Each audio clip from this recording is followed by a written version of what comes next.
సలార్, కాంతారా, దేవర, పుష్ప ఇలా ఇప్పుడు ప్రతి సినిమాకి సీక్వెల్స్ వస్తున్నాయి. అలాగే రాజకీయాల్లో కూడా సీక్వెల్స్ వస్తున్నాయి. టీడీపీ 1.0కి సీక్వెల్గా టీడీపీ 2.0 ప్రభుత్వం అధికారంలోకి వచ్చింది. మరి అటువంటప్పుడు జగన్ హయాంలో కేసులకు కూడా సీక్వెల్స్ ఉండటం సహజమే కదా. మంత్రి నారా లోకేష్ రెడ్ బుక్తో అది మొదలైంది.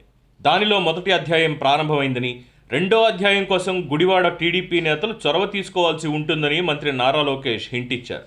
దానిని వారు క్యాచ్ చేసి ఇంకా చొరవ తీసుకున్నారా లేదో తెలియదు, కానీ విశాఖలో ఓ యువతి క్యాచ్ చేసి గుడివాడ మాజీ వైసీపీ ఎమ్మెల్యే కొడాలి నానిపై పోలీసులకి ఫిర్యాదు చేసింది. ఏయూ న్యాయ కళాశాల విద్యార్థిని అంజనీ ప్రియ శనివారం రాత్రి విశాఖ 3వ పట్టణ పోలీస్ స్టేషన్లో కొడాలి నానిపై ఫిర్యాదు చేసింది. కొడాలి నాని ఎమ్మెల్యేగా ఉన్నప్పుడు నిత్యం చంద్రబాబు నాయుడు, నారా లోకేష్ గురించి చాలా అవహేళనగా, అనుచితంగా మాట్లాడేవారని, ఓ మహిళగా అది తనను చాలా బాధించిందని కనుక ఆయనపై ఇప్పుడు ఫిర్యాదు చేస్తున్నానని చెప్పారు. ఆమె ఫిర్యాదును స్వీకరించి కొడాలి నానిపై కేసు నమోదు చేశామని సీఐ రమణయ్య తెలిపారు. ఆ యువతి ఫిర్యాదు చేయడం ఓ సాధారణ వార్తలాగే అనిపిస్తుంది.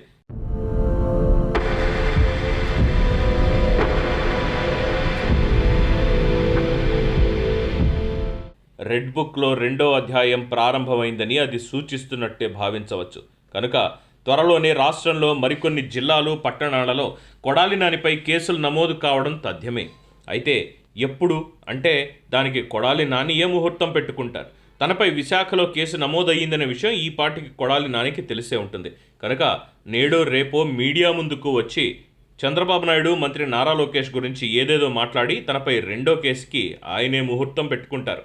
జగన్మోహన్ రెడ్డి, వైసీపీ నేతలు చంద్రబాబు నాయుడు ప్రభుత్వానికి కనీసం 6 నెలలు కూడా సమయం ఇవ్వకుండానే మొదటి నెల నుంచే ఎదురుదాడి మొదలుపెట్టేశారు.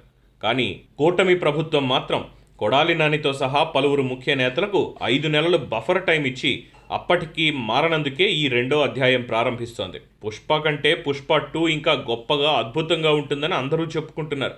రెడ్ బుక్లో రెండో అధ్యాయంలో కొడాలి నాని, మాజీ మంత్రి రోజా వంటి హేమాహేమీలు ఉండే అవకాశం ఉంటుంది. కనుక మొదటి అధ్యాయం కంటే రెండో అధ్యాయమే రాష్ట్ర రాజకీయాల్లో కాక పుట్టించవచ్చు.